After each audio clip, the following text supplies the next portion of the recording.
जय श्री राधे फ्रेंड्स। उस वक्त उन्होंने पिताजी को कहा कि ये इनके 2 बच्चे हैं और पत्नी मर गई। पिताजी को यही ठीक लगा, हमारी शादी कर दी। शादी के बाद ये हर्ष और पृथ्वी को अपने साथ ले आए और इनके साथ रेखा को भी लाए और हमें बताया कि ये बच्चों की नैनी है। मैंने ज्यादा ध्यान नहीं दिया। संग्राम को पहले ही पिताजी ने बोर्डिंग स्कूल में डाल दिया था। पहले वो बहुत ठीक रहा, पिताजी की डेथ होते ही वो एकदम से बदल गया। कहते कहते मम्मी रुक गई। हर्ष बेटा, बुरा ना मानना, मैं तुम्हारे पिताजी के बारे में ऐसे बात कर रही हूँ। असल में मैं उसकी भूल कर भी इज्जत नहीं कर सकती। वो ही घटिया आदमी था। वो हर्ष से बोली, कोई बात नहीं मम्मी जी, उस आदमी की मैं भी इज्जत नहीं करता। जब मैं उसका बेटा हूँ और मुझे तो वो प्यार करता था उसके कहने के मुताबिक, पर जब मैं उसे इतनी नफरत करता तो आपके साथ जाने। आप जो चाहे उसे बोलो, मुझे कोई फर्क नहीं पड़ता। हर्ष बोला, तुम्हारे दादाजी की मौत के बाद उसने अपने असली रंग दिखाने शुरू कर दिए। हम शादी के बाद से ही अलग कमरे में सोते थे। हमारे बीच पैसों के सिवा कोई बातचीत नहीं होती थी। वो मेरे पास आता था जब उसे पैसे या किसी कागज पर साइन चाहिए होते थे, तब तक भी सब ठीक था। फिर एक दिन वो मुझे एक होटल में मीटिंग के लिए ले गया और मुझे उसने जानबूझकर एक क्लाइंट के पास कमरे में छोड़ दिया।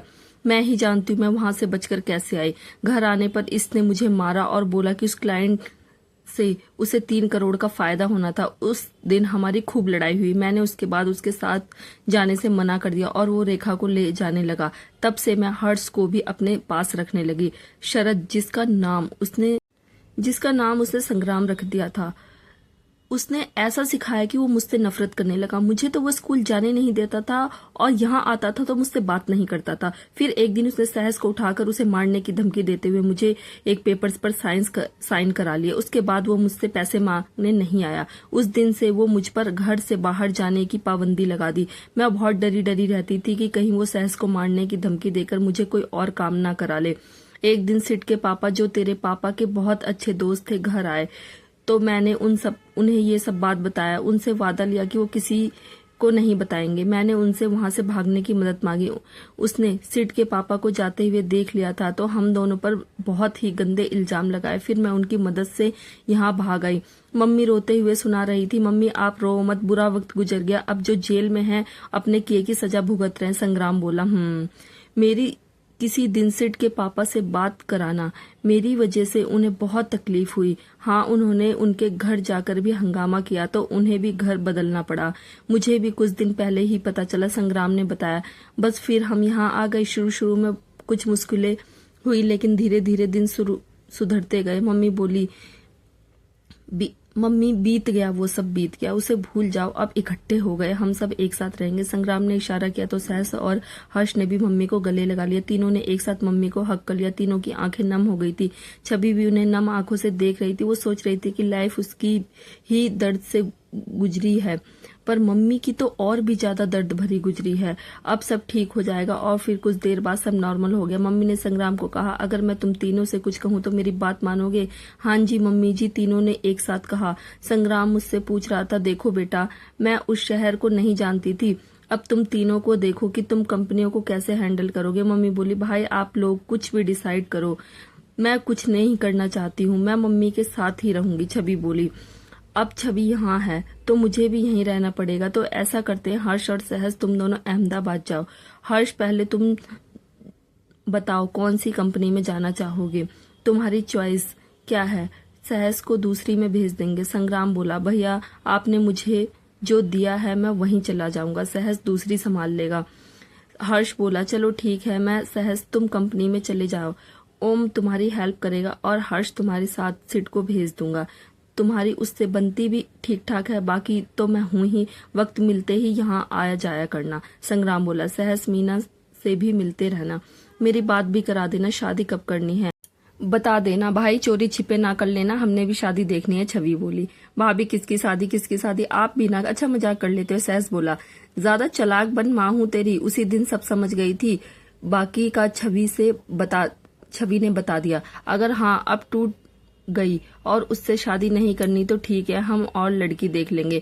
मम्मी मजाक करते हुए बोली, ओ नहीं नहीं नहीं मम्मी जी, अब जाऊंगा तो बात करके आऊंगा, बाकी भैया भाभी और आप जाएंगे तो बात बन जाएगी। सहस बोला, तुम डरते क्यों हो छोटू, मैं चलूंगा, देख कैसे मैं तेरी बात पक्की हो जाएगी। हर्ष बोला, भैया अगर आप गए तो वो हमारी बातें सुने बिना ही हमें भगा देंगे। आपको उसकी मम्मी का पता नहीं, भाभी से पूछना कितनी गुस्से वाली है। वो तो मुझे छवि का भाई समझती थी इसलिए बुला लेती है। अगर पता चला ना मेरे भैया है तो ये मेरी खैर नहीं। सहस हंसते हुए बोला, ठीक है तुम लोग अब बातें छोड़ो। हर्ष तुम अपनी पढ़ाई पूरी करो और तुम कंपनी संभालो, शादी की बात बाद में करेंगे। अब बहुत देर हो गई, छवि थक गई होगी, उसे आराम करने दो। कहकर संग्राम ने उन्हें जाने का इशारा किया। वो छवि को सोने का कहकर उसके साथ बाहर निकल गए।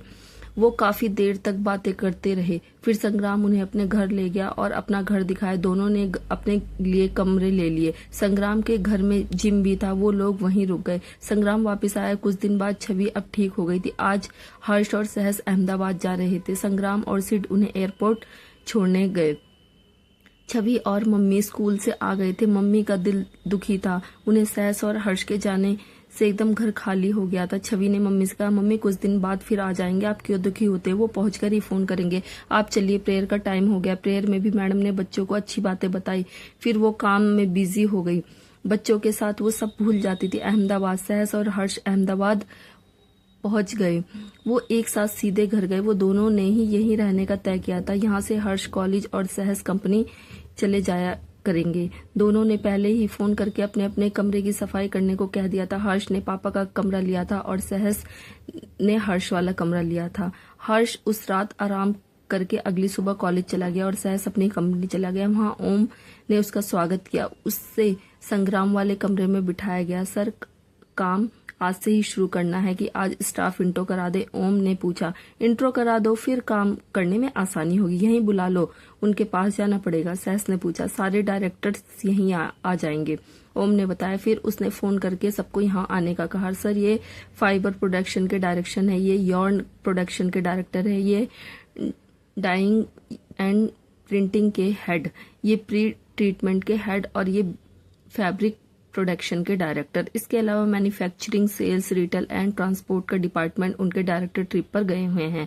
फिर उसने सबसे कहा, आज से ये हमारे नए बॉस है, तुम्हें अब इनके अंडर काम करना होगा। सबने एक एक करके सहस से हाथ मिलाया और उसे बधाई दी। उसने कहा, आप सबका बहुत बहुत धन्यवाद। मुझे आशा है कि आप लोग जैसे संग्राम भैया के साथ काम करते थे वैसे ही मेरे साथ काम करोगे, कंपनी को आगे बढ़ाने में मेरी हेल्प करोगे। हम इसे तरक्की की ऊंचाइयों के पायदान पर पहुंचाकर संग्राम भैया को गिफ्ट देंगे। फिर एक एक डायरेक्टर उसे अपने अपने स्टाफ से मिलने ले गया। सहस को मिलते ही दोपहर हो गई। अब उसे पता चल गया कि ये सब कितना मुश्किल है। वो सोचता था कि संग्राम भैया बस कंपनी में आकर बैठ जाते होंगे और शाम को वापस आ जाते होंगे, पर इतने डिपार्टमेंट का काम देखना, उनकी गलतियां देखना, उन्हें सुधारना और आगे बढ़ने के लिए नए नए उपाय सोचना, ये दिल और दिमाग को थका देने वाला है।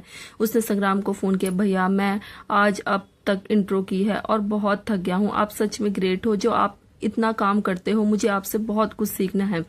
तू आज ये कह रहा है, ये देखना कल मुझसे भी अच्छा बिजनेसमैन बन जाएगा। वक्त के साथ तजुर्बा भी आ जाता है, फिर कोई और तुम्हें यही बातें कहेगा। संग्राम बोला, भैया पता नहीं क्यों ऐसा लगता है जैसे सूरत बदलने से साथ साथ आपकी सीरत भी बदल गई है। आप बहुत ही मीठा बोलने लगे हो। पहले आप हमेशा गुस्से में रहते थे, आपको देखकर ही कोई भी डर जाए, और अब इतनी प्यारी बातें करते हो, पता ही नहीं चलता कि आप वही हैं। सहस बोला, हाँ असल में तुम जैसे लोगों के साथ रहते हो वैसे ही बिहेव करने लगते हो। पहले मैं उन साजिशकारों के बीच में रहता था तो किसी को शक की नजरों से ही देखता था। मुझे लगता था कि हर कोई मेरा दुश्मन है, इसलिए मैं चिड़चिड़ा था, जरा सी भी बात पर गुस्सा हो जाता था। पर अब सब बदल गया है। तुम सबके साथ रहकर मैं भी बदल गया। उन लोगों ने मेरे साथ बहुत बुरा किया, पर एक काम बहुत अच्छा किया, उन्होंने मेरी शादी छवि से करवा दी। उसके आने से मेरी जिंदगी बदल गई। वो सब पकड़े गए और तुम लोग मिल गए। अब सब भगवान से और कुछ नहीं चाहिए। संग्राम बोला, भैया आपको कुछ नहीं चाहिए, पर हमें चाहिए एक हैंडसम सा भतीजा, बिल्कुल आपके जैसा, और एक सुंदर सी प्यारी भतीजी भाभी के जैसी, जो मेरे आगे पीछे चाचू चाचू करते फिरे। सहस दो प्यारे बच्चों को अपने आसपास घूमने के सपने देखते हुए बोला, हाँ उसकी फिक्र ना कर, बच्चों की तो लाइन लगा दूंगा। उन्हें खिलाने, खाना खिलाने और खेलने खिलाने की जिम्मेदारी तेरी है। फिर मत रोना, संग्राम ने मजाक में कहा। आप चिंता न करो, काम करके उनके लिए ढेर सारा पैसा जमा कर लूंगा, आप काम करना शुरू करो। सहस भी मजाक करते हुए बोला। कुछ देर बात करने के बाद वो लोग अपने काम में लग गए। संग्राम ने शर्ट्स पर छवि के कहे मुताबिक नंबर छपवा दिए, फिर कुछ पर राशि का नाम लिखवा दिया। सच में ये कारीगर साबित हुआ। शर्ट्स के लिए ऑर्डर पर ऑर्डर आने लगे। संग्राम ने ऑर्डर लेकर सबको काम पर लगा दिया। उसने इनकी जिम्मेदारी शिव को सौंप दी। उसने तय किया कि छवि को यही डिजाइन डिपार्टमेंट में काम करने देगा, वो डिजाइनर की हेल्प कर सकती है। उसके आइडियाज भी कमाल के हैं। डिजाइनर संजीव यहाँ आया और बोला, सर आपके इस डिजाइन ने तो रेवोल्यूशन ला दिया। सर मेरे दिमाग में एक आइडिया है, अगर हम इन्हीं अल्फाबेट्स को अलग अलग डिजाइन में लिखे तो हो सकता है इसका अलग असर पड़े। हाँ ये भी ठीक है, हम कर सकते हैं। संग्राम को आइडिया अच्छा लगा तो बोला, तो बताइए सर कैसे डिजाइन ले। मुझे पता है आपका आइडिया मुझसे बेटर होगा, संजीव बोला। असल में ये आइडियाज मेरे नहीं है, ये सब मेरी वाइफ के आइडियाज हैं। उसने फाइन आर्ट्स के एग्जाम दिए हैं, अभी रिजल्ट आना है। फिलहाल स्कूल में teacher cum assistant to principal है। संग्राम ने बताया, ग्रेट सर, आप उन फैशन डिजाइनिंग में डालिए, वो बहुत फेमस डिजाइनर बनेंगी। सर अगर वो यहाँ आकर मुझे गाइड कर दे तो मुझे बहुत अच्छा होगा। एक की जगह 2 लोग मिलकर अच्छा सोच सकते हैं। कोई नहीं, दिखाता हूँ, मैं ले जाकर आता हूँ, तब तक तुम अपने आइडियाज पेपर पर उतारो, कहकर संग्राम ने सिड को फोन किया। सिड, मैं छवि को लेने घर जा रहा हूँ, पीछे ध्यान रखना यार, मुझे कभी कहीं से एक अच्छी पत्नी दिला दे और मैं भी बहाने बनाकर घर जाऊं। सिड बोला, ठीक है, शाम को तेरे पाया को फोन करता हूं, उससे कहता हूं कि कोई लड़की ढूंढ दे। संग्राम बोला, गुरुदेव गलती हो गई, आपको ढूंढने की जरूरत नहीं, मैं इतना फ्री हूं कि मैं खुद ही ढूंढ लूंगा। सिड बोला, चल अपना गुरु माना है तो ठीक है, ढूंढते हैं, चल मैं आता हूं, कहकर संग्राम ने फोन काट दिया और कार की चाबी उठाकर बाहर चला गया। छवि इस वक्त स्कूल में थी। संग्राम सीधा स्कूल में ही चला गया। मम्मी उसे देखकर बहुत खुश हुई। आज मेरा बेटा यहाँ कैसे आया? मम्मी ने पूछा। मम्मी आपको पता है जो शर्ट बिक नहीं रहे थे उनके लिए छवि ने आइडियाज दिया थे, वो सारे शर्ट बिक रहे हैं। डिजाइनर छवि से मिलना चाहते हैं हम, और वो डिजाइन आइडियाज दे ताकि अलग अलग डिजाइन बना सके। संग्राम ने सारी बात बताई। अच्छा, ये अपनी माँ से या फिर एक पत्नी से नहीं, एक बिजनेसमैन को बढ़ावा देने आया है। मम्मी ने उसे मजाक करते हुए कहा, अरे मम्मी बिजनेस तो बहाना है, असल में तो आपकी याद आ रही थी इसलिए आया हूँ। संग्राम बोला, चल तुझे स्कूल दिखाती हूँ, वहीं तू छवि से भी मिल लेना, कहकर वो उसे स्कूल दिखाने चली गई। संग्राम वहाँ पहली बार आया था तो उसे बहुत उत्साहित था अपनी मम्मी का स्कूल देखने के लिए। वो लोग 1-2 क्लासेस देखकर निकले तो उसे छवि की आवाज सुनाई दी जो बच्चों को ड्राइंग सिखा रही थी। वो बच्चों के साथ प्यार से पेश आते देखकर सोचने लगा, अगर आज उनका बच्चा जिंदा होता तो उनकी जिंदगी और ही होती, पर किस्मत को ये मंजूर नहीं। चलो हम साथ हैं, ये भी बहुत अच्छा है। मम्मी को रास्ते में एक टीचर ने रोक लिया। संग्राम अकेला छवि के पास आया। छवि उसे देखकर हैरान हो गई। वो उसे देखकर शर्मा गई, एक शर्मीले बच्चे की तरह जो स्कूल में आए अपने माँ बाप को देखकर शर्माता। वो बोली, आप यहाँ क्यों आए हैं? मुझे मम्मी के पास ही बुला लेते। क्यों? मेरे यहाँ आने से क्या हुआ? संग्राम ने पूछा। वो देखो सभी टीचर्स देख रहे हैं, अब सभी मुझसे आपके बारे में पूछेंगी। छवि ने शर्मा कर कहा, इसमें क्या बात है, मैं खुद ही बता देता हूँ, फिर कोई तुम्हें नहीं पूछेगा। संग्राम ने आगे बढ़कर उसका हाथ पकड़ लिया। छवि हाथ छुड़वाने की कोशिश करने लगी। संग्राम जी, सभी देख रहे हैं, आप ये क्या कर रहे हैं, मेरा हाथ छोड़िए। छवि ने टीचर्स की तरफ देखते हुए हाथ छोड़ने को कहा। यार तुम्हारा लीगल पति हूँ, हाथ ही तो पकड़ा है, कोई किस थोड़े ही ना कर रहा हूँ। चलो फिर मम्मी के कमरे में चलते हैं। तो उसका हाथ पकड़कर मम्मी के ऑफिस में ले आया, उसे सीट पर बिठाया। असल में मैं तुम्हें कंपनी ले जाने आया हूँ। संग्राम बोला। क्यों, क्या हुआ? छवि ने पूछा। मेरा दिल नहीं लग रहा अकेले, सो मैंने सोचा कि तुम्हें ही ले आता हूँ, मेरा दिल लगेगा, संग्राम ने उसे छेड़ते हुए कहा। संग्राम जी, आप पहले तो ऐसे नहीं थे, अब क्या हो गया? छवि उसकी बात सुनकर हैरान हो गई। हैरान होकर बोली, क्यों भाई, अपनी पत्नी से प्यार करना कोई बुरी बात है क्या? मैं पहले जैसा क्यों रहूं? अच्छा अब चलो यहाँ से, चलो बात बताता हूँ। सारे टीचर्स और बच्चे उन दोनों को दीवार, खिड़की और दरवाजों के पीछे छुपकर देख रहे थे। छवि ने उनकी तरफ देखा और संग्राम की बाह पकड़कर वहां से जल्दी जल्दी से मम्मी के ऑफिस आ गई। दोनों मम्मी को बाय करके अपनी कार में कंपनी निकल गए। छवि, तुम्हारे बनाए डिजाइन चल निकले हैं, इसलिए डिजाइनर तुमसे मिलना चाहता है। मेरा भी दिल कर रहा है कि सबको दिखाऊं कि मेरी पत्नी कितनी इंटेलिजेंट है। संग्राम ने उसके गाल खींचते हुए कहा। छवि उसकी तरफ देख देख कर हैरान हो रही थी कि ये इतना कैसे बदल गया। उसे संग्राम के इसी प्यार का इंतजार था। वो यही चाहती थी कि संग्राम उसे इस तरह प्यार करे। आज उसे इस तरह देखकर छवि की आंखें नम हो गई। संग्राम ने छवि को अपनी तरफ प्यार से देखते हुए देखा तो उसके सिर पर हाथ फेरते हुए गाना गाया। इस प्यार से मेरी तरफ न देखो, प्यार हो जाएगा। छवि मुस्कुरा दी। संग्राम बोला, छवि मैं तुम्हें जीवन की हर खुशी देना चाहता हूँ। अब तुम इस तरह देखना बंद कर दो। हर दिन मैं तुम्हारे साथ ऐसे ही बिहेव करूंगा। मैं अपने पिछले बर्ताव के लिए शर्मिंदा हूँ। मैं तुम्हारे लिए खुद को बदल दूंगा। संग्राम ने उससे वादा करते हुए उसका हाथ पकड़ लिया। छवि ने हल्के से प्यार से उसका हाथ परे करते हुए कहा, ठीक है, ठीक है, अब आप कार चलाने पर ध्यान दीजिए। अहमदाबाद यहाँ पर आए कई दिन हो गए थे। वो पूरी तरह से कंपनी के कामों में बिजी हो गया था। ओम ने उसे फोन किया और बोला, सर आपकी नई सेक्रेटरी आ गई है, ओके भेज दो। सहस ने जवाब दिया। तभी दरवाजे पर नॉक हुआ। सहस कम इन कहने पर एक खूबसूरत सी लड़की अंदर आई और सहस की तरफ फाइल बढ़ाते हुए बोली, सर मेरा अपॉइंटमेंट लेटर। सहस ने उसकी आवाज सुनकर उसकी तरफ देखा। वो मीना को अपने सामने देखकर हैरान रह गया। तुम यहाँ कैसे? सहस को कुछ समझ नहीं आ रहा था। आज मीना को इतने दिन बाद मिलकर वो हक्का बक्का रह गया। क्यों सर, मैं क्यों नहीं आ सकती? मैंने आपके ऑफिस में सेक्रेटरी की जॉब के लिए अप्लाई किया था और मैं सेलेक्टेड हूँ। मीना को भी सहस को देखकर हैरानी हुई। उसने सहस ने यहाँ आने के बारे में नहीं बताया था। अब उसे यहाँ देखकर मीना के दिल में कई ख्याल आ रहे थे। उसे सहस पर गुस्सा आ रहा था कि क्या वो सब प्यार नहीं, टाइम पास था। ये इस कंपनी का मालिक कैसे हो गया? इसने अपने बारे में जो भी बताया था वो सब झूठ था।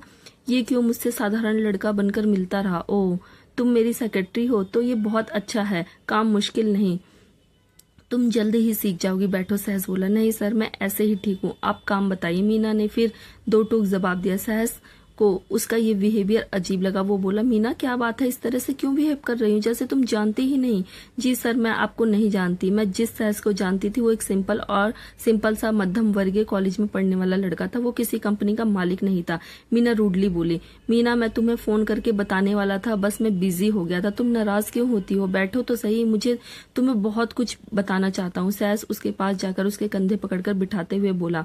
मीना ने उसके हाथ झटक कर परे हटाते हुए कहा, देखिए आप अपनी हद में रहिए।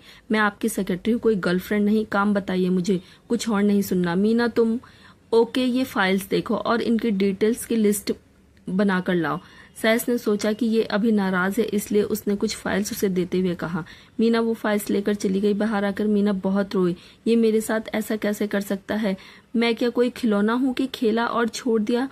अगर आज इतने महीने बाद मैं इससे अचानक नहीं मिलती, ये तो कुछ भी नहीं बताता। जाने कब से यहाँ पर एक है और एक बार भी मुझे फोन नहीं किया, ना ही आकर मिला। मैं फोन करती तो उठाता तक नहीं। मैं क्या समझूं? अब मुझे मिलते ही फिर से प्यार जताने लगा। ये सब क्या है? आखिर इसने मुझे समझ क्या रखा है? अंदर कमरे में सहज सोच में डूबा हुआ था कि मीना को आखिर क्या हुआ है, वो ऐसा क्यों कर रही है। मैं बिजी था, कोई गलती की क्या मैंने? उसे कांटेक्ट नहीं कर पाया। मैंने सोचा कि मैं सेट होकर उसे घर जाकर घर वालों से मीना का हाथ मांगूंगा, पर ये मीना तो मेरी बात सुनती ही नहीं।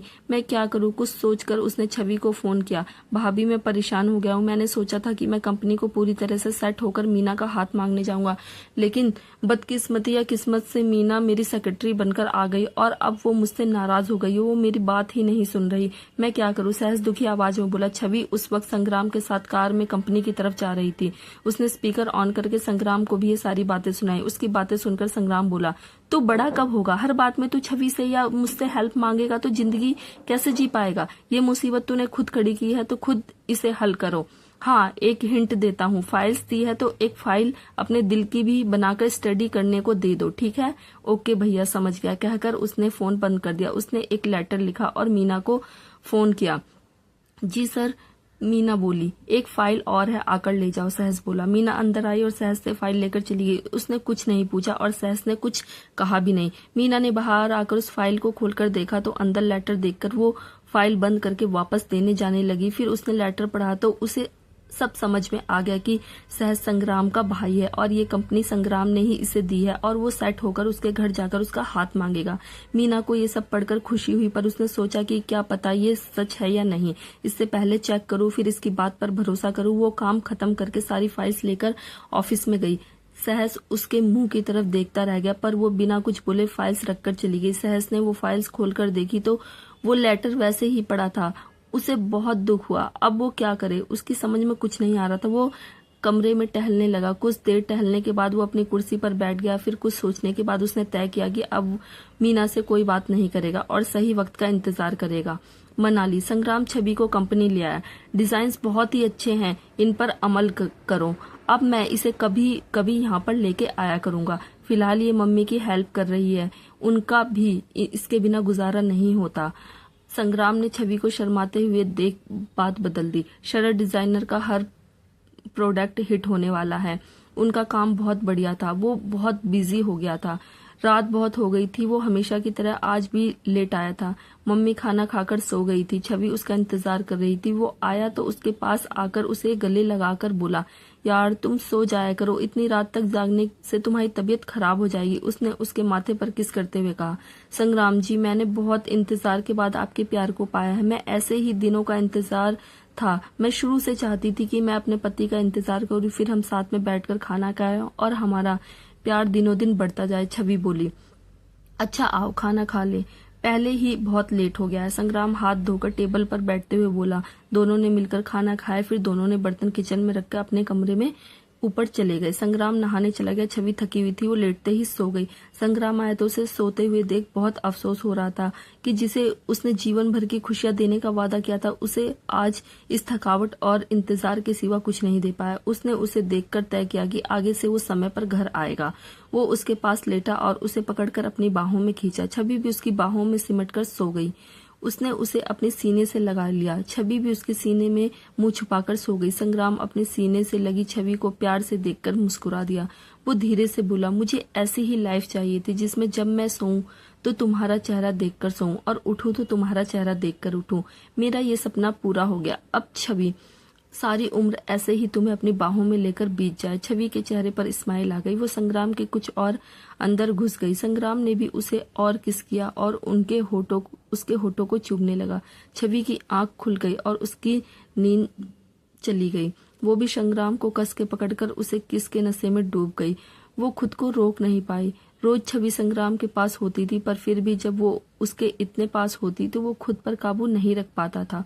वो धीरे धीरे किस करते करते पूरी तरह से उस पर हावी हो गया। अहमदाबाद, सहस और मीना का रिश्ता एक बॉस और सेक्रेटरी से ज्यादा कुछ नहीं था।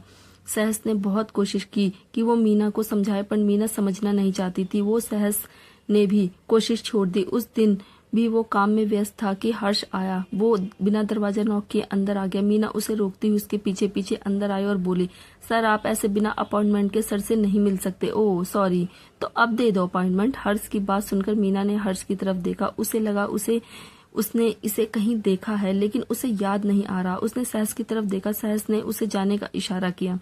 रुकिए जी, पहले आपसे जान पहचान तो हो जाए। हर्ष ने मीना को हाथ पकड़कर रोकते हुए कहा। वो जानता था कि मीना और सहस का रिश्ता क्या है।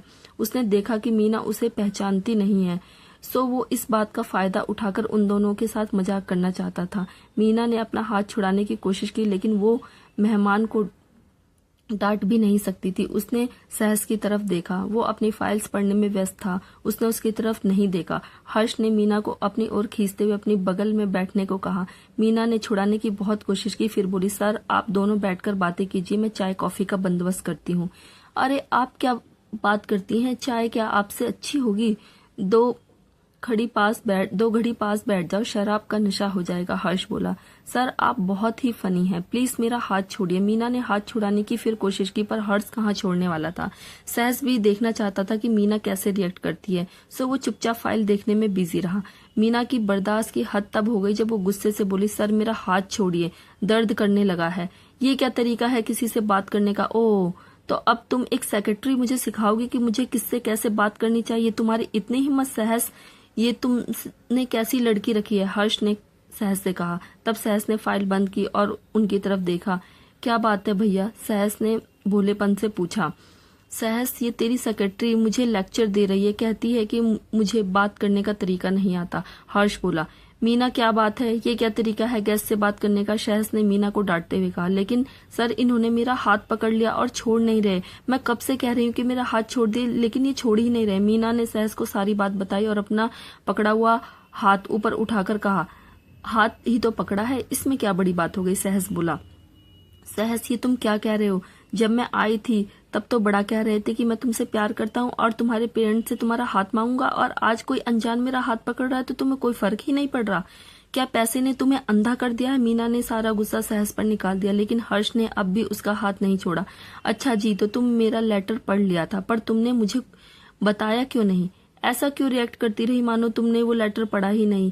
आज सब याद आ गया। सहस बोला, वो हम दोनों की आपस की बात है, हम अपनी लड़ाई बाद में निपटा सकते हैं, पहले इस बाहर वाले को तो सबक सिखाओ। ये मेरा हाथ नहीं छोड़ रहा, मीना बोली। मीना, ये कोई बाहर वाला नहीं है, मेरे बड़े भैया हर्ष हैं। सहस बोला, भाई मैं तो तुम दोनों से मिलने आया था, मुझे क्या पता कि तुम में अनबन चल रही है। मैं तो अपनी छोटी भाभी के साथ थोड़ी मस्ती कर रहा था। तुम्हारी फैमिली में फिट होने के काबिल भी हो। हर्ष बोला, ओ सॉरी भैया, आप पहले बता देते तो मैं ऐसे रिएक्ट नहीं करती। सच में मैंने संग्राम जी को तो देखा है, पर आपको पहली बार देखा है। मीना कभी सहस और कभी हर्ष को देख रही थी। क्या बात है, मुझे तो संग्राम भैया ने बताया था कि मैं तो बधाई देने आया हूँ यहाँ पर, तो मसला ही कुछ और है। मतलब तुम जब से आए हो ऐसे ही हो, महीना होने को आया, तुम दोनों की सुलह नहीं हुई। क्या मुझे बताओगे कि तुम दोनों में क्या हुआ है? हर्ष बोला। सहस और मीना एक दूसरे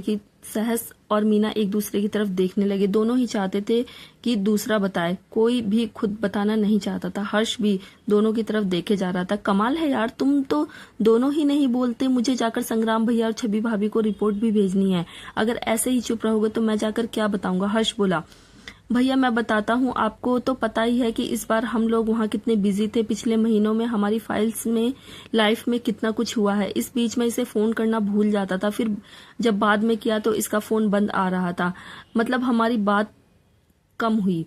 फिर मैं यहाँ पर आके बिजी हो गया। मैंने सोचा पहले कंपनी सेट कर देता हूँ, फिर इसके घर जाके इसके माँ बाप से रिश्ते की बात कर लूंगा। किस्मत से ये यहीं आ गई, लेकिन ये मेरे से उस बारे में बात नहीं कर सकती, बस काम से मतलब है और कुछ नहीं। सहस बोला, अच्छा भैया, कोई कहीं भी बिजी हो, रात को सोने से पहले एक बार तो फोन देख सकता है। ये खुद फोन नहीं करता था, मेरे फोन तो उठा सकता था, लेकिन इसने मेरे फोन को उठाना तो दूर मैसेज भी नहीं देखे, तो मैंने भी गुस्से में इसे ब्लॉक कर दिया। फिर कुछ हफ्तों बाद अनब्लॉक भी करा, पर इन्होंने फिर भी फोन नहीं किया। जब मैं इन्हें यहाँ देखा तो मेरा गुस्सा और बढ़ गया। मेरे मन में कई ख्याल आ रहे थे। इन्होंने लेटर लिखा, मैंने लेटर पर कैसे भरोसा करती। मुझे लग रहा था कि इन्होंने किसी अमीर लड़की से शादी कर ली और ये कंपनी उसी की है। मीना बोली, क्या? हर्ष, क्या? सहस दोनों हैरान होकर उसे देख रहे थे कि ये क्या बात कर रही है। शादी, कंपनी? मीना, तुम इसे गलत समझी। इसने सिर्फ तुम्हें प्यार किया। हमारे घर में सच में बहुत कुछ हो गया था। तुम खाली वक्त में सहस से सुनना। मैं बस इतना कहूंगा कि ये सिर्फ तुम्हें ही याद करता था। तुम्हें यहाँ लगवाया भी संग्राम भैया और भाभी ने है। चलो अब हाथ मिलाओ और सुलह करो और मुझे अच्छी सी चाय पिलाओ। हर्ष बोला। हर्ष की बात सुनकर मीना ने सहस की तरफ मुस्कुराकर देखा, फिर वो चाय लेने चली गई।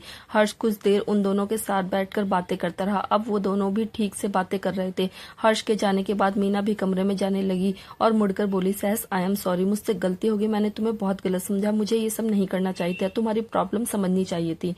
नहीं मीना, गलती तो मेरी भी है। जब मैंने तुम्हें सब कुछ समझा ही है तो मुझे भी अपनी प्रॉब्लम्स तुमसे बतानी चाहिए थे। I am sorry. सहस बोलते हुए उसके पास आया और उसे गले लगा लिया।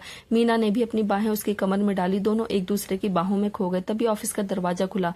हर्ष आया तो सामने का नजारा देखकर हैरान रह गया। वो न अंदर आ पाया न वापस जा पाया। मीना की नजर उस पर गई तो उसने सहस को धक्का देकर दूर हटाया। तो वो मेरी कार की चाबी यहीं रह गई थी, वही लेने आया था। मुझे नहीं पता कि तुम लोग, सॉरी भाई मैं जा रहा हूँ, तुम लोग कंटिन्यू कर सकते हो, कहकर वो चाबी लेकर वापस जाने लगा। तो फिर बोला, कम से कम बाहर डू नॉट डिस्टर्ब का साइन तो लगा दो। कोई आने से पहले सोच कर आता। उसका भी क्या करेंगे? कुछ लोग तो बिना नॉक किए ही सीधे आ जाते हैं। अब उन्हें इस बात से कोई मतलब नहीं था कि दरवाजे पर क्या साइन है। सहस बोला। मीना तो शर्म के मारे मरी जा रही थी। वो उनकी तरफ पीठ किए मुंह छुपाए खड़ी थी। ओ यार, कहा ना सॉरी, आगे से दरवाजा भी नॉक करके घुसूंगा। ठीक है। हर्ष को भी बुरा फील हो रहा था। उसने ये सोचा ही नहीं कि वो लोग अभी आपस में मिले हैं और वो बिना कुछ कहे अंदर आ गया। उसके जाते ही मीना भी शर्माते हुए निकल गई। उसके स्टाफ वाले उसके चेहरे को देखकर सोच रहे थे कि शायद इसे सहस ने डांटा है। वो आपस में बात कर रहे थे। पता नहीं सर क्यों जरा सी बात पर नाराज हो जाते हैं। बेचारी फंस गई है यहाँ आकर। भाई सच कहता हूँ, क्लर्क बन जाओ पर बॉस की पर्सनल सेक्रेटरी ना बनो। अब अकेले में डांटो तो कुछ भी नहीं, किसी के सामने डांटना अच्छी बात थोड़ी ना है। दिनेश मीना के सिर टेबल पर टिकाए देखकर समझा कि वो रो रही है। वो बोला, मैं जाती हूँ, उसे देखकर थोड़ा हौसला देती हूँ, कहकर नीलम पानी का गिलास लेकर मीना के पास गई और बोली, मीना रो मत, मैं यहाँ ऐसे ही है, बॉस लोग हमें इंसान समझते ही नहीं। ये तो कुछ भी नहीं, संग्राम सर का तो सारा ऑफिस सिर पर उठा लेते थे। वो नीचे से लेकर ऊपर तक सबकी क्लास लेते थे। शुक्र करो कि तुम उनके समय में नहीं आई। अच्छा, रोना छोड़ो और ये पानी पी लो। उसकी बात सुनकर मीना को हंसी आ गई और अच्छा भी लगा कि वो लोग उससे हमदर्दी रखते हैं। उसने भी जानबूझकर मुंह उठाकर आंखों को साफ करते मानो रो रही हो, उसने फिर पानी का ग्लास पकड़कर नीलम से कहा, थैंक यू, आप बहुत अच्छी हैं। सर सच में बोलते वक्त दूसरों की फीलिंग्स के बारे में नहीं सोचते। सुनो, तुम उतना ही कहना माना करो जितना हद में हो। अगर सर कुछ हद से ज्यादा बाहर करने को कहे तो मना कर देना, दिनेश बोला। लेकिन जब उसने देखा कि मीना उसकी बात समझी नहीं तो वो उसके पास आकर बोला, मेरा मतलब है जैसे गेस्ट को एंटरटेन करना। उनकी बात का मतलब समझती हुई मीना बोली, नहीं नहीं, ऐसा कुछ नहीं सर, ऐसे नहीं है। ये सर के भाई थे, वो बहुत शरीफ हैं। बस वो काम को लेकर उन्हें अपने भाई के सामने मुझे डांट दिया तो थोड़ा फील हुआ। मीना ने बात बना ली, ऐसी छोटी छोटी बातें तो होती रहती हैं, इन्हें दिल पर लगाना छोड़ दो, धीरे धीरे सब काम सीख जाओगी, फिर मुश्किल नहीं होगा, दिनेश ने समझाया। वो लोग उसे हौसला देते रहे। मीना भी उनके साथ नाटक करते हुए हाँ में हाँ मिलाती रही। अंदर सहस उन लम्हों को याद करता हुआ मुस्कुरा रहा था। मनाली उस रात के बाद से संग्राम जल्दी से घर आने लगा। जिंदगी पटरी पर आ गई। सभी अपने समय पर काम पर जाते और वापस आते। सब कुछ ठीक चल रहा था। उस दिन छवि और मम्मी स्कूल से समय से स्कूल आ गए थे। छवि बैठी पेपर्स देख रही थी कि रित्तू मैडम उसके पास आई और उसकी तरफ टिफिन करते हुए बोली, छवि आज मैंने तुम्हारे लिए फेवरेट मंचूरियन बनाए हैं, ये लो खाकर बताना। उसने जैसे ही टिफिन छवि के सामने किया तो छवि को अजीब सा फील होने लगा। उसने टिफिन पकड़कर रख लिया और बोली, मैं पहले काम कर लूं फिर खा लूंगी। रित्तू के जाने के बाद उसने टिफिन खोलकर देखा तो उसे फिर उल्टी जैसा आने लगा। उसने मम्मी को ये बात बताई, बेटे लगता है तुम गलत सलत खा लिया है, स्कूल के बाद डॉक्टर के पास चलते हैं, कहीं बीमारी बढ़ ना जाए। मम्मी जी बोली। छवि भी मान गई। स्कूल के बाद वो डॉक्टर के पास गए। डॉक्टर ने सब जांच करके ने के बाद बताया, मैडम जी बधाई हो, आपके घर नए मेहमान आने वाले हैं, आपकी बहू माँ बनने वाली। देखो छवि, आपका पहले मिसकैरेज हो चुका है, इसलिए इस बार ज्यादा ध्यान देना होगा, काम काज कम करना, स्ट्रेस मत लेना। सुनकर मम्मी बोली, आप चिंता न करें डॉक्टर, पहले मैं इसके पास नहीं थी, अब मैं इसका पूरा ध्यान रखूंगी। मम्मी और छवि बहुत खुश हुए। उनकी खुशी का ठिकाना ना रहा। वापस में सारे रास्ते मम्मी उसे हिदायत देती रही। वो लोग घर आए तो मम्मी ने मौली को भी समझाया, छवि को कोई काम नहीं कराना, वो जो भी खाने को मांगे उसे बना कर देना। तुझे खुशखबरी दूं, छवि माँ बनने वाली है। हाय राम, सच्ची दीदी जी, ये तो बहुत बड़ी खुशखबरी की बात है, बाहर किसी को मत बताना, लोग बहुत ही खराब होते हैं, मैं अभी नजर उतारती हूँ, कहकर मौली ने बाहर चूल्हे में आग लगाई और मिर्ची छवि के ऊपर से वार कर आग में डाल दी। अब बुरी नजर उतर गई। दीदी बताओ क्या खाना है, मैं बनाकर लाती हूँ, मौली बोली। अरे आप दोनों इस तरह क्यों मुझे सर पर चढ़ा रहे हो, मैं बिगड़ जाऊंगी, छवि ने हंसते हुए कहा। तो क्या हुआ, बिगड़ जाओ, अपने संग्राम संभालेगा, मम्मी ने हंसते हुए कहा। फिर सहलाकर सलाह देती हुई बोली, ऐसा करते हैं, ये नीचे वाला कमरा तुम ले लो, मैं ऊपर वाला कमरा ले लेती हूँ, अब मैं ठीक हूँ, सीढ़ियाँ चढ़ सकती हूँ, जबकि तुम्हें अब इनसे बचना होगा। मम्मी ने संग्राम को फोन किया, हेलो संग्राम, जल्दी घर आ जाना, वो छवि की तबीयत खराब है, डॉक्टर को दिखा के लाई थी। क्या हुआ उसे, सुबह तो ठीक ठाक थी, डॉक्टर ने क्या कहा, संग्राम ने टेंशन में पूछा। तू घर आजा फिर बात करते हैं, वैसे घबराने की बात नहीं है, पर मैं फोन पर बताना नहीं चाहती, मम्मी जी बोली। संग्राम उसी वक्त सारा काम छोड़कर घर आ गया। मम्मी मौली के साथ रसोई में लगी हुई थी। संग्राम ने आते ही पूछा, क्या हुआ छवि को, कहाँ है वो मेरे कमरे में आराम कर रही है, जा उसी से पूछ ले, मम्मी बोली। संग्राम दौड़ता हुआ कमरे की तरफ आया। उसने धीरे से दरवाजा खोला तो छवि बेड पर लेटी हुई थी। वो उसे देखकर घबरा गया। छवि, तुम्हें क्या हो गया, डॉक्टर ने क्या बताया, संग्राम उसके पास आकर बोला। आप इस तरह से परेशान क्यों हो रहे हैं, मैं बताती हूँ, वो डॉक्टर कहता है कि आप पापा बनने वाले हो। छवि बोली, क्या, मैं पापा, मतलब तुम माँ बनने वाली हो, सच्ची? छवि, तुम सच कह रही हो, इस बार कोई गलती नहीं होगी, हम अपने बच्चे का पूरा ध्यान रखेंगे। मम्मी, उसने मम्मी को आवाज लगाई। मम्मी मिठाई लेकर वहां आई और बोली, ये लो बेटा, मुंह मीठा करो, मैं दादी बनने वाली हूँ। हाँ जी, आपको बहुत बहुत बधाई हो मम्मी, मैं सोच रहा था कि अब हमें इसका पहले से ज्यादा ध्यान रखना होगा। संग्राम बोला, हाँ, मैं भी यही सोच रही थी, इसलिए मैंने तय किया है कि तुम लोग अब इस कमरे में शिफ्ट हो जाओ और मैं ठीक हूँ, मैं ऊपर रह लूंगी। डॉक्टर ने 3 महीने एहतियात रखने को कहा है। मम्मी बोली, ठीक है मम्मी जी, मैं यही सोच रहा था कि लेकिन अगर आप भी ऊपर चढ़ नहीं सकती तो हम वो सामने वाले घर में चलते हैं, वहाँ निचले फ्लोर पे 3 बेडरूम है, फिर आप भी नीचे रह सकते हो। संग्राम बोला, नहीं बेटा, मैं यहीं ठीक हूँ, यहाँ का हिसाब है और उस घर में अजीब सा लगेगा। मम्मी बोली। संग्राम और छवि मान गए। अहमदाबाद मीना और सहस में अब सुलह हो गई थी। वो रोज आकर सहस के कमरे का सामान सेट करती, उसके लिए कॉफी बनाती, ओम से पूछकर वो उसका हर काम करती, स्टाफ भी उसकी मदद करता। सब उसे बेचारी समझते थे। वो सोचते थे कि सहस उसे परेशान करता, जानबूझकर ज्यादा से ज्यादा काम देता। उन्हें लगता था कि सहस उसे अंदर बुलाकर घंटों काम कराता और बदले में डांटता, जबकि सहस फ्री होने पर उसे पास बिठाकर उससे प्यार भरी ढेर सारी बातें करता। उस दिन भी उसने मीना को अंदर बुलाया। सारे स्टाफ ने उसे इशारों से बेस्ट ऑफ लक कहा। वो मन में हंसती हुई कमरे में चली गई। अंदर जाके उसकी हंसी छूट गई। क्या बात है, बड़ी हंसी आ रही है तुम्हें? सहस उसे हंसते हुए देखा। जानते हो, स्टाफ वाले सोचते हैं कि तुम मुझे अंदर बुला के ढेर सारा काम करवाते हो और डांटते भी हो, और मैं भी हाँ कह देती हूँ। अब मैं ये थोड़े ही कह सकती हूँ कि तुम मेरे बॉयफ्रेंड हो और अंदर बुला के ये सब गंदे काम करते हो। वो सहस को दूर करते हुए बोली। अच्छा जी, किस करना और गले लगना क्या गंदे काम है? तुम चिंता ना करो, मैं ही जाकर बोल देता हूँ कि तुम मेरी गर्लफ्रेंड हो और जल्दी हम शादी करने वाले हैं। सहस बोला। नहीं नहीं नहीं, ऐसा मत करना। जब तक तुम मेरे मम्मी पापा से नहीं मिल लेते हम किसी को नहीं बताएंगे, मीना बोली। मीना, बहुत दिन हो गए, कहीं घूमने नहीं गए? कल छुट्टी है, कहीं घूमने चले? सहस ने पूछा। हाँ, मैं भी सोच रही थी कि कॉलेज से तो जा नहीं पाते थे, अब तो जा सकते हैं, मीना बोली। अगले दिन मीना फ्रेंड्स के साथ घूमने का जाना क्यों कहकर सहस के साथ घूमने चली गई। वो शॉपिंग करने गई। मीना ने अपनी पसंद के कपड़े, जूते, पर्स आदि लिए। वो सोच रही थी कि इतने दिन से तंग किया है इसने, अब उसके पैसे खर्च करके उससे बदला लेना चाहती थी, पर उसे पता नहीं था कि अब सहस पैसे वाला हो गया। उसके लिए ये खर्च कुछ भी नहीं था। शॉपिंग करते करते दोपहर हो गई। सहस ने पूछा, भूख तो लगी नहीं लगी? इतना शॉपिंग करके थक गई होगी। सहस ने प्यार से पूछा। भूख तो लगी है, जल्दी से कुछ खिला दो, मैं होटल का रास्ता बताती हूँ, वहां चलो, वहां खाना अच्छा होता है, वहां का खाना अच्छा होता है, कहकर उसे मीना शहर के सबसे महंगे होटल में ले गई। सहस अब समझ रहा था, पर वो भी मजे ले रहा था। उन्होंने होटल में बैठकर खाना खाया। सहस ने बिल देने के बाद हंसते हुए पूछा, अब बदला पूरा हो गया तुम्हारा या अभी और भी कुछ करना बाकी है? बदला? कैसा बदला? मैं तुमसे बदला क्यों लूंगी भला? हो क्या तुम मुझे ये समझ रहे हो कि मैं ये सब तुमसे बदला लेने के लिए क्या है? अगर ऐसा है तो मुझे ज्वेलरी दोगे तो उसमें से ये पैसे काट लेना। मैं ऐसी नहीं हूँ, मीना थोड़ा गुस्सा दिखाते हुए बोली। उसकी चोरी जो पकड़ी गई थी। अरे मैं तो मजाक कर रहा था, तुम जितनी भी शॉपिंग करना चाहो कर लो, अब मैं अमीर हो गया हूँ, अब तुम्हें पैसों की चिंता करने की जरूरत नहीं, सहस बोला। सहस अब मूवी देखने चले गए।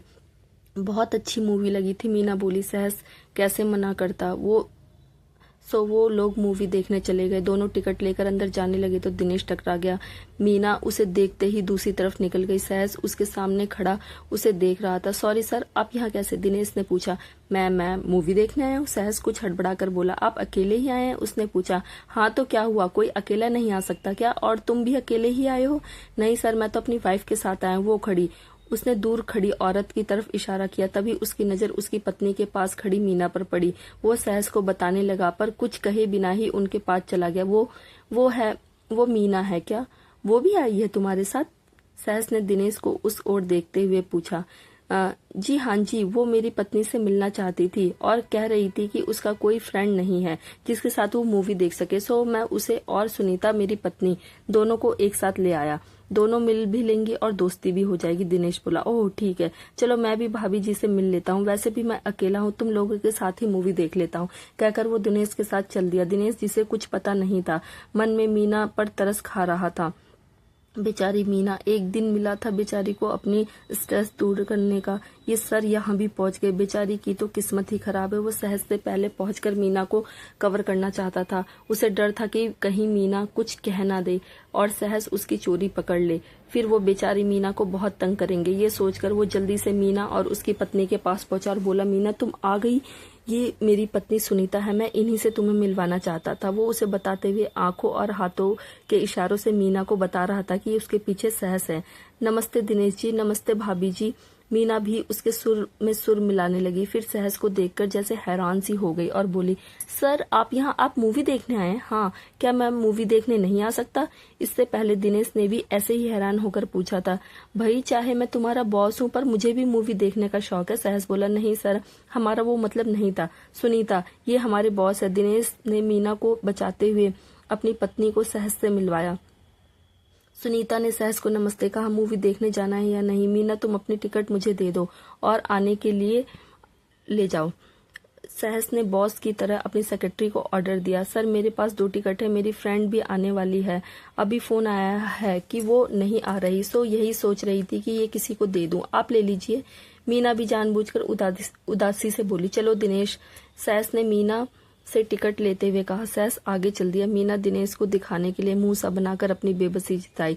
दिनेश ने भी मुंह बनाकर अपनी बेबसी जताई। दिनेश और उसकी पत्नी की सीट लेफ्ट साइड पर थी, मीना और सहस की सीट राइट साइड पर थी। दिनेश अपनी वाइफ को ले गया, पर उसे मीना के लिए अफसोस हो रहा था। मीना भी उसे मुड़कर देख रही थी।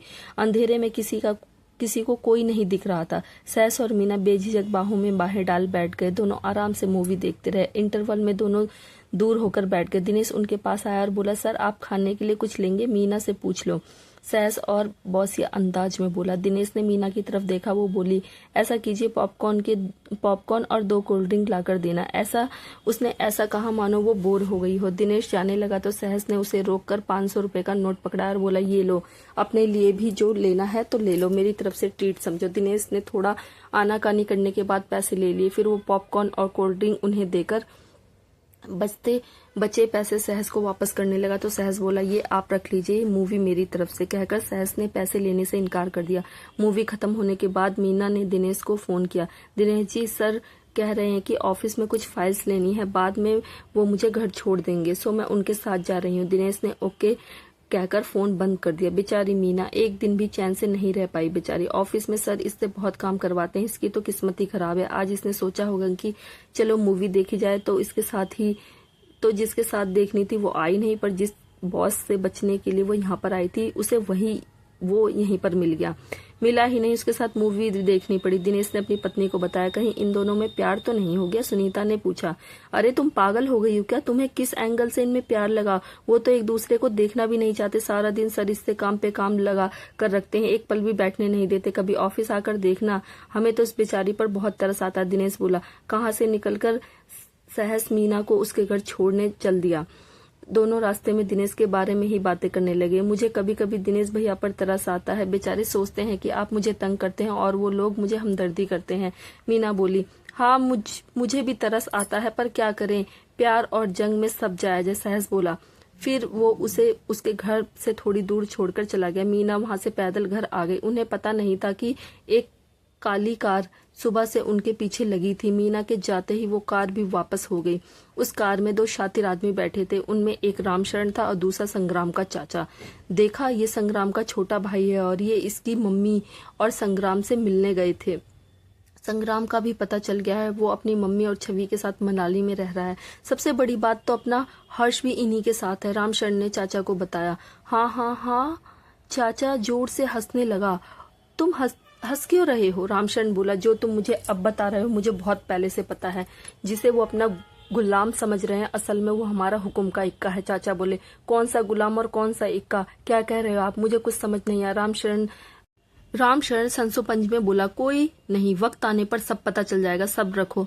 हम भैया और भाभी को छुड़ा कर ही रहेंगे। संग्राम मिन्नतें करेगा, उससे नाक ना रगड़वाई तो मेरा नाम बदल देना। चाचा बोले। फिर वो कार तेज करके निकल गई। सहस घर आ गया। वो नहा धोकर आराम कर रहा था कि संग्राम का फोन आया। उसने फोन उठाया। हेलो भैया, क्या हाल है? मम्मी भाभी सब ठीक है? हाँ सब ठीक है। एक खुशखबरी थी, तुझे बताए बिना रहा नहीं जा रहा, सोचा कि तुझे बता दूं। तुम चाचा बनने वाले हो, संग्राम ने बताया। क्या आप सच कह रहे हैं? ये तो बहुत अच्छी खबर है। आपको और भाभी को बहुत बहुत बधाई। भैया भाभी का ध्यान रखना, अब पहले से भी ज्यादा रखना। सहस बोला, हाँ चल ठीक है, मैं हर्ष को भी बता देता हूँ। कहकर संग्राम ने फोन बंद करके हर्ष को फोन लगाया। हर्ष ने भी नंबर देखकर झट से फोन ऑन कर लिया। हेलो भैया, हर्ष तुम्हें खुशखबरी देनी है, छवि माँ बनने वाली है और तुम चाचा बनने वाले हो। संग्राम बोला, वाह भैया, ये तो बहुत अच्छी खबर सुनाई आपने। मैं अभी मंदिर जाऊंगा और उस भगवान का शुक्रिया अदा करूंगा। भैया ये बात अभी औरों को ना बताइएगा, कहते हैं नजर लग जाती है। हर्ष बोला, हाँ मम्मी भी यही कह रही थी, पर तुम और सहस तो हमारे अपने हो, इसलिए बताया और किसी को नहीं बताऊंगा। कहकर संग्राम ने फोन रख दिया। अगले दिन सहस ऑफिस आया। उसे ओम मिल गया, क्योंकि अब वो दूसरा डिपार्टमेंट संभालता था, इसलिए उनकी कम ही मुलाकात होती थी। अरे ओम कैसे हो? सहस ने पूछा। मैं तो ठीक हूँ, आप बताइए, सब ठीक है? संग्राम और सर मैडम कैसे हैं? ओम ने सब पूछा। सब ठीक है। आपको पता है हम चाचा बनने वाले हैं, मतलब भाभी माँ बनने वाली। सहस ने बताया। ओम बहुत खुश हुआ और बोला, बहुत बहुत बधाई हो, मैं अभी जाते ही सर को फोन करता हूँ। कहकर वो अपने ऑफिस चले गए। एक विला में चाचा और रामशरण दोनों एक शानदार सोफे पर बैठे थे। वो काफी सीरियस बातें कर रहे थे। इन लोगों की किस्मत बहुत तेज है, या कहें कि हमारी किस्मत अच्छी है। ये मौका बहुत बढ़िया है, अब एक्शन लेने का वक्त है। चाचा बोले, तुम भी कभी ना कभी अजीब सी बातें करते हो, मेरे तो पल्ले ही नहीं पड़ता। रामशरण बोला, वो छवि है ना, माँ बनने वाली है, तो मैं यही कह रहा था कि ये मौका अच्छा है, अब काम करना चाहिए। चाचा बोला, ओह अब समझ आया, क्या कहा आपने? वो फिर से माँ बनने वाली है, अब क्या करना है? रामशरण बोला, तुम बस देखते जाओ। कहकर चाचा ने फोन किसी और को फोन किया। हेलो, देखो अब एक्शन लेने का वक्त आ गया है, तुम लोग कुछ लोगों को लेकर जाओ, इस बार वो बचनी नहीं चाहिए। फिर फोन बंद करके किसी और को फोन लगाया। हाँ, आज ही करना, तुम किसी भी तरह से उसे किडनैप करवा दो, दोनों को एक साथ ही किडनैप करेंगे। कहकर उसने फोन रख दिया। दोनों को? दूसरे किसको किडनैप कर रहे हो अब? रामशरण ने पूछा। कहा ना, तुम बस देखते जाओ, सब पता चल जाएगा। चाचा बोले। मीना अपना काम कर रही थी कि रिसेप्शन से फोन आया। हेलो मीना, तुम्हें कोई मिलने आया है? मीना सहज से पूछने के लिए उसके कमरे में गई तो वो वहां नहीं था, तो उसने सोचा कि आकर बता दूंगी। वो बिना बताए ही नीचे चली गई। वो नीचे आई तो रिसेप्शन एरिया में कोई भी नहीं था। वो रिसेप्शनिस्ट के पास गई और पूछा, मुझसे मिलने कौन आया? यहाँ तो कोई भी नहीं। ओह, आ गई तुम? वो बाहर फोन सुनने गया था, वो सामने खड़ा है। मीना ने उसे पहचानने की कोशिश की पर वो उसे पहचान नहीं पाई। वो उसके पास गई, पूछा, आप मुझसे मिलना चाहते हैं? सुनो, सहस हमारे कब्जे में है। वो सामने काली कार है ना, चुपचाप उसमें जाकर बैठ जाओ, नहीं तो सहस नहीं बचेगा। वो आदमी इधर उधर देखते हुए बोला, मैं कोई दूध पीती बच्ची नहीं हूँ कि तुम कहोगी और मैं मान जाऊंगी कि सहस तुम्हारे पास है। मीना अंदर से बहुत डरी हुई थी, फिर भी हौसला करके बोली, हमें पता था तुम इतनी आसानी से नहीं मानोगी, ये देखो। कहकर उसने किसी का वीडियो कॉल करके उसे कुर्सी पर बेहोश पड़े सहस का वीडियो बनाकर दिखाया। वो कहाँ था? मीना को कुछ नहीं पता चल रहा था। वो बुरी तरह से घबरा गई थी, उसके हाथ पैर कांपने लगे थे। चुपचाप उस कार में जाकर बैठो, सहस भी वही है। मीना बिना कुछ कहे कार में जाकर बैठ गई। कार उसी वक्त चल गई। उसके बाद वो आदमी उसे कुछ दूर ले जाकर कार में बैठ गया। मीना जैसे ही कार में बैठी उस वक्त किसी ने उसे कुछ सुंघा दिया। फिर वो लोग वहां एक सुनसान इलाके में ले गए। सहस ने जब आंखें खुली तो वो अपने ऑफिस की कुर्सी पर बैठा था। उसने अपने सिर को हिलाया।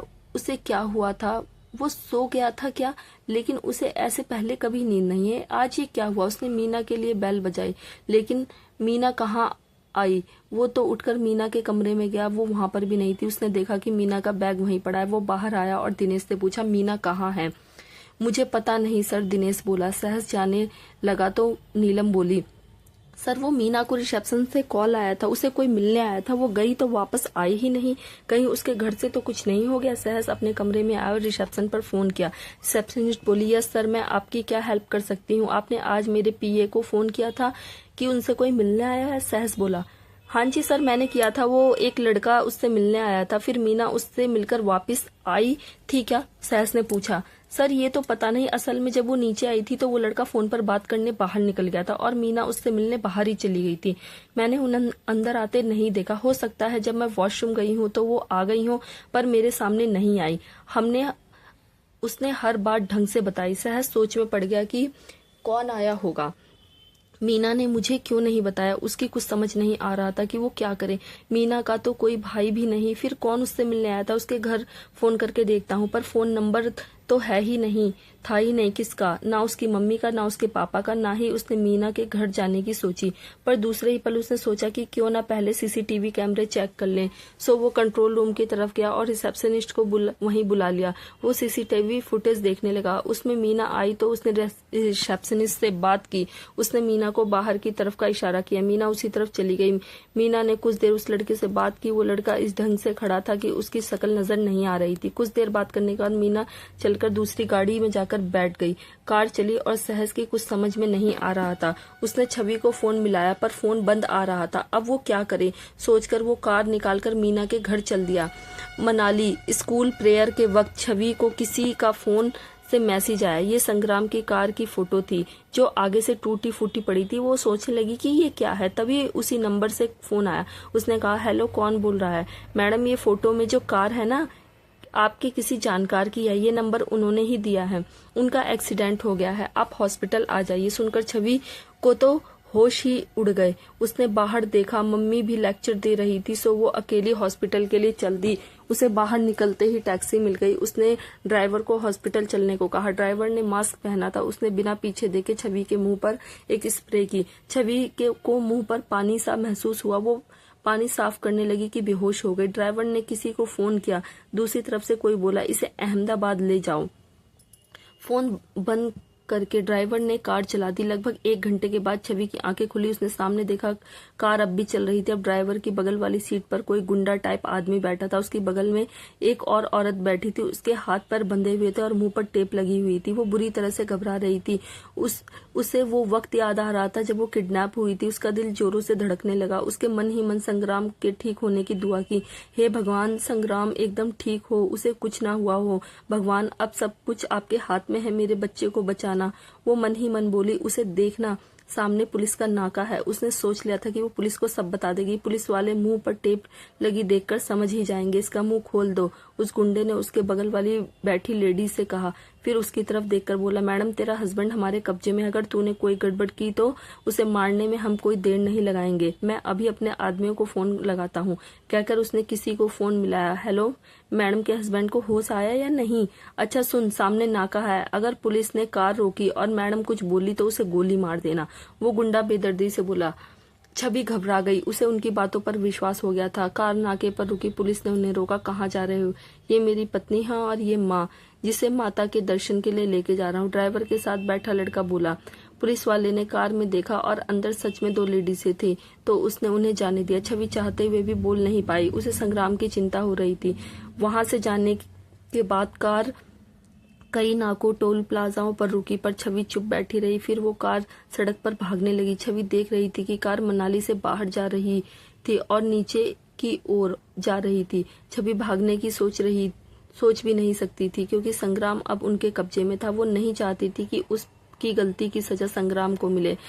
स्कूल प्रेयर के बाद मम्मी ऑफिस में आई तो उन्होंने देखा कि छवि नहीं है। उन्होंने पियोन को भेजकर पता लगवाया कि वो कहीं नहीं मिल रही। वो सोच में पड़ गई कि कहीं छवि की तबीयत खराब तो नहीं हो गई। वो अचानक कहाँ चली गई? उन्होंने छवि की सहेली, टीचरों से पूछा, पर किसी को कुछ पता नहीं। तभी तो प्रेयर से गई थी। तब मैडम ने मौली को फोन किया। हेलो मौली, वो छवि तो नहीं आई यहाँ? नहीं मैडम, वो क्या हुआ? मौली ने घबराकर पूछा। नहीं, कुछ नहीं, मैं स्कूल में देखती हूँ, यहाँ दिख नहीं रही तो मैंने पूछ लिया। कोई नहीं, बाद में बात करते हैं, कहकर उन्होंने फोन बंद कर दिया। सारा स्टाफ भी ऑफिस में आ गया। सब छवि के बारे में पूछने लगे। शारदा जी बहुत घबरा रही थी। कुछ देर सोचने के बाद उन्होंने संग्राम को फोन करा। हेलो संग्राम, वो छवि कहीं मिल नहीं रही, पता नहीं कहाँ चली गई। मैं स्कूल असेंबली में गई हुई थी, वो वहीं ऑफिस में थी। यहाँ आई तो वो यहाँ नहीं है। सारा स्कूल देख लिया, वो कहीं भी नहीं है। मैंने घर को भी फोन किया, वो वहां पर भी नहीं थी। संग्राम, मेरा दिल घबरा रहा है। वो रोते हुए बोली। मम्मी आप परेशान ना होइए, मैं देखता हूँ, वो मिल ही जाएगी। कहकर संग्राम ने फोन बंद कर दिया। वो भी परेशान हो गया। उसने सिड को बुलाया और उसे लेकर स्कूल आ गया। स्कूल में वो नहीं थी। तब उसने मम्मी को घर पर छोड़ा और खुद सिड को साथ छवि को ढूंढने निकल पड़ा। उसने राजू को भी बुलाया था। राजू ने कई टैक्सी वालों से पूछा। तब एक टैक्सी वाले ने छवि की फोटो देखकर उसे पहचान कर उसे बताया कि सर, एक कार स्कूल के पास आई और उन्होंने उसे बिठाकर ले गई। मैडम बहुत परेशान लग रही थी। मैंने सोचा कि वो उनका कोई जानकार होगा। क्या, किस तरफ गई है, कैसी थी? नंबर देखा था? संग्राम ने एक साथ कई सवाल किए। वो काले रंग की डिजायर कार थी और उस कार पर गुजरात का नंबर था।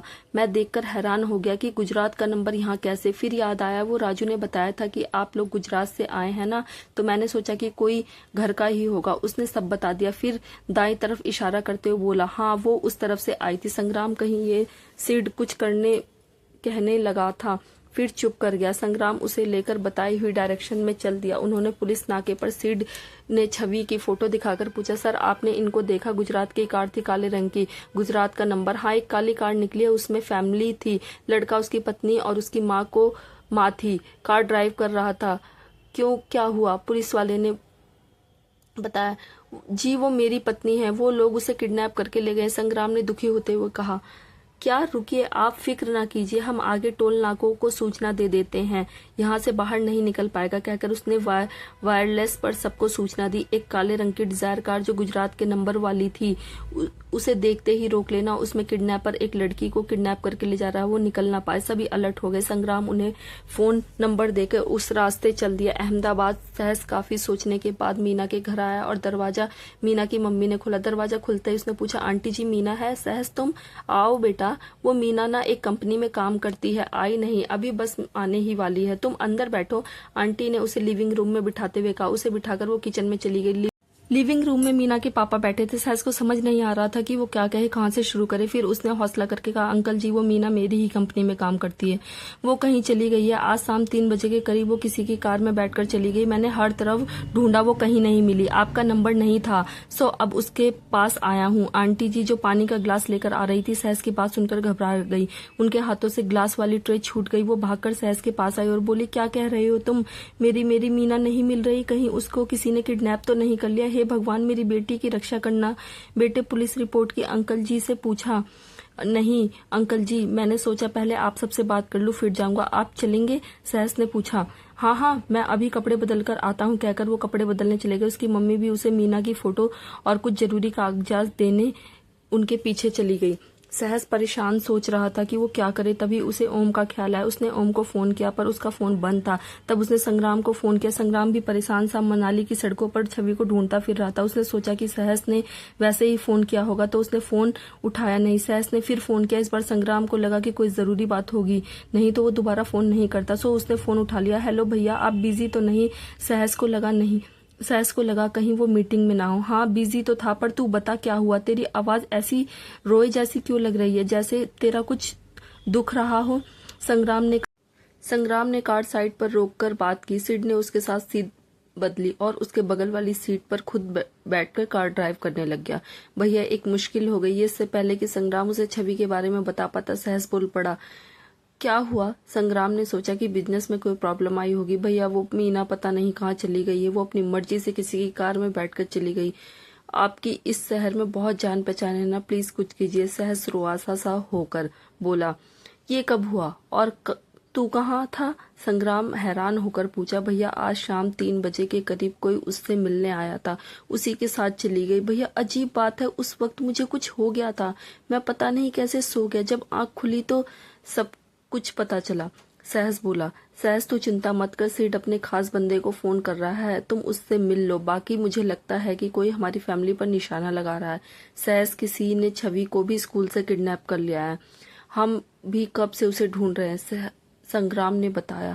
क्या भाभी भी? भैया, कहीं ये उस बुआ का काम तो नहीं? सहस ने पूछा। तो हो सकता है, क्योंकि पापा और चाचा तो जेल में है, पर अभी तक कुछ कह नहीं सकते। संग्राम सोचते हुए बोला, कहीं ये हर्ष का काम तो नहीं? सिड बोला, नहीं नहीं, वो ऐसा नहीं कर सकता।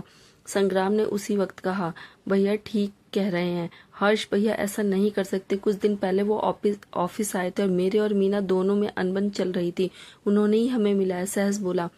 तूने अब उसे फोन किया? संग्राम ने पूछा। नहीं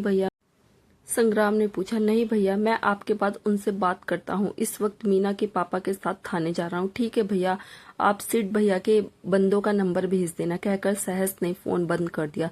फिर मीना के पापा के साथ थाने चला गया। संग्राम और सिड सड़क पर काफी आगे निकल गए थे, लेकिन उन्हें कुछ भी पता नहीं चल रहा था। तभी पुलिस का फोन आया। हेलो, वो कार मिल गई है। फिर उसने संग्राम के फोन पर एड्रेस सेंड किया। वो दोनों उसी वक्त बताई हुई जगह पर पहुंच गए। वो गुजरात के नंबर वाली वही कार एक घर के आगे खड़ी मिली, लेकिन उसमें कोई नहीं था और घर भी खाली था, वहां कोई नहीं था। वो वहां से चले गए थे, वो वहीं पहुंच गए। संग्राम अब और भी घबरा गया, क्योंकि अब तक उन्हें कम से कम एक कार का सहारा तो था। कार का अब वो किसका पीछा करे? संग्राम को सबसे ज्यादा एक ही बात सता रही थी कि छवि प्रेग्नेंट है। अगर इस बार उसके बच्चे को कुछ हो गया तो सिर पकड़कर रोने लगा संग्राम। तुम चिंता न करो, मैं देखता हूँ अगर यहाँ कोई सीसीटीवी है तो, कहकर सिड गली के आसपास चेक करने लगा। उसे गली के उस पार एक सीसीटीवी कैमरा लगा दिखा।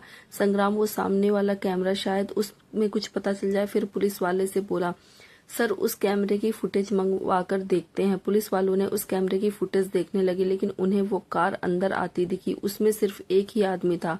उसने भी अपने मुंह को पूरी तरह कपड़े से लपेट रखा था, सिर्फ उसकी आंखें ही दिख रही थी और उससे इसकी पहचान करना भी बहुत मुश्किल था। वो कार खड़ी करके आगे निकल गए।